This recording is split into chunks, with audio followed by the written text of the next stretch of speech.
اس mobile میں، اس media پر بڑے بڑے بہروپیے بیٹھے ہوئے ہیں جن کے پاس کتاب و سنت کے علم کی اساس نہیں ہے، مگر ایک چیز ہے اور وہ پیش گوئی بھی اللہ کے پیغمبر فرما گئے، اور وہ ہے چرب اللسانی، زبان کی جادوگری۔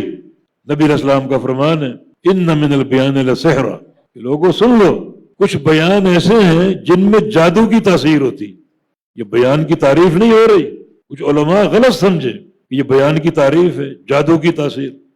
جادو تو کفر ہے، نبی علیہ السلام کفر کے ساتھ کسی کی تعریف کرے ممکن نہیں ہے۔ جادو سیکھنا بھی کفر، سکھانا بھی کفر، کرنا بھی کفر، کروانا بھی کفر، اور جادو اگر ہو جائے تو اس کے خاتمہ کے لیے جادو کو اپنانا یہ بھی کفر۔ تو کیسے کسی بیان کی تعریف ایک ایسے عمل سے ہو جو ہر لحاظ سے کفر ہے؟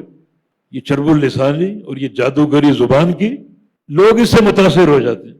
آپ کے اساتذہ کی سند کہاں جا رہی ہے؟ محمد الرسول اللہ صلی اللہ علیہ وسلم، یہ سلسلہ عالیہ، وہ روحانی سلسلہ مبارکہ جس پر ہمیں فخر ہے۔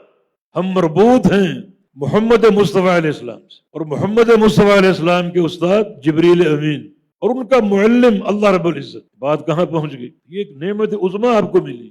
ان اداروں سے پڑھ کر، اپنے اساتذہ سے علم حاصل کر کے، مشبوہ قسم کے لوگوں کے چرب اللسانی کا شکار ہو گئے، مشکوک قسم کے لوگ، نہ ان کی سند معلوم ہے، نہ ان کی تحصیل کا مقام معلوم ہے۔ شیخ ابن صلاح رحمہ اللہ 8ویں صدی ہجری کے محدث، وہ فرماتے ہیں کہ طلب میں استفاضہ لازم ہے۔